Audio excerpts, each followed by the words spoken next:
What the future might hold for post-Gadaffi Libya and the interests that various factions have in it. Joined now live by John Rees from the Stop the War Coalition live in London. Thank you for joining us today, Mr. Rees. EU leaders have made it clear they will continue to support the new government. Some have already deployed ground teams to assist. Is it possible that could harm the legitimacy of the new government in the eyes of the Libyan people if Western powers just continue to stick their noses in places where they're not always perhaps invited? Yes, I think that's the predominant danger that now faces people in Libya. They've got rid of Gadaffi and nobody's going to shed any tears for that brutal dictatorship. But I imagine that what most people in Libya don't want is to swap the rule of Gadaffi for that of the Western powers. And part of the problem here is, of course, the way in which Gadaffi has fallen.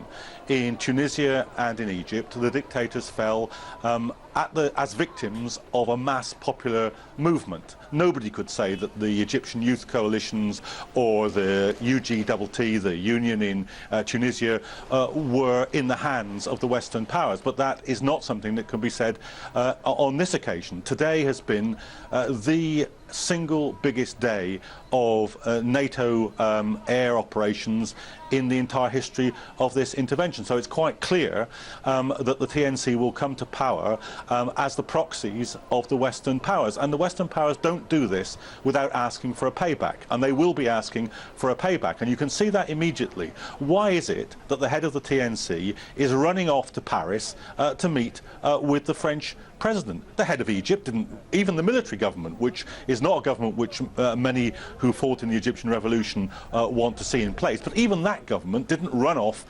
to London or to Paris, or for that matter, even to Washington. When you talk about payback, economic payback, are you referring to the mineral wealth in Libya that's set to be distributed here?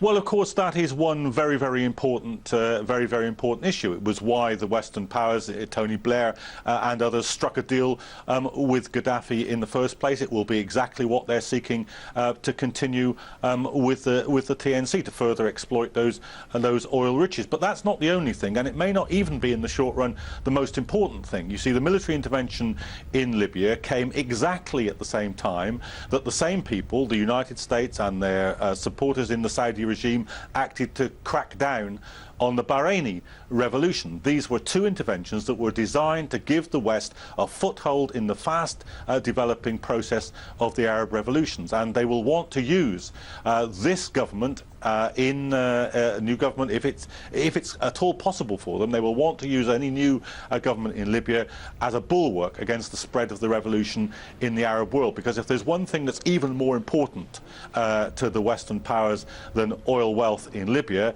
it's their entire strategic operations in the Middle East. As you say, geopolitical strategy is being thought of here as well. But we know that President Obama in Washington has said recently, just today actually, that this is a turning point now in Libya, that Gadaffi is essentially being put back into a corner. But just hours ago, British Prime Minister David Cameron declared that the Libya intervention is an open-ended mission, and yet the UN resolution 1973 expires next month. How do you interpret that?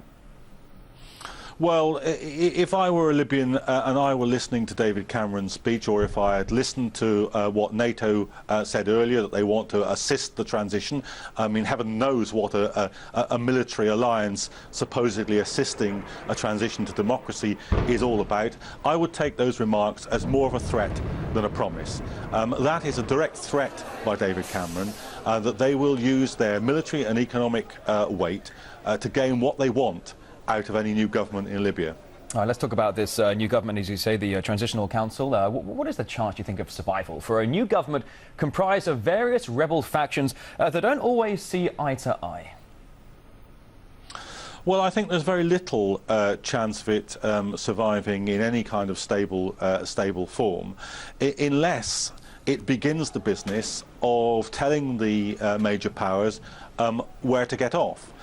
Because if it continues the business of competing among the various elements in the Transitional National Council for who has the ear of the major powers, who is their interlocutor in Libya, through whose agencies does the aid come, through whose agency is the military assistance mediated, they will inevitably fall out amongst themselves. The only chance of unity for the TNC is that they do what most Libyans, I believe, want them to do, and that is to say that the future of Libya is to be decided by Libyans and by nobody else, that they do not require the assistance of NATO, that they do not require the assistance of the major powers, that they do not want their resources exploited by Western oil companies. That could be a point of unification, but if they continue down the line of competing amongst themselves for who has the ear, who has the greatest sway with the major powers, then I really believe that will further divide them. It's already divided them. That's why some weeks ago their military commander was assassinated in a bloody internal feud, and that was precisely because they'd allowed themselves to be drawn into this business of becoming the interlocutors of the major powers. All right, now we had an analyst say earlier that the members of the next transitional government in Libya is a mixed bag of members, and yet here's the West releasing hundreds of millions of dollars to fund this transitional government. Who knows where that money is going to go? It's unlikely it'll go to the infrastructure, education and the hospitals and so on and so forth. Does the West know who these rebels are that they're funding? No, I don't think they do properly know that, but even if they did know it, it might be the case that they don't care.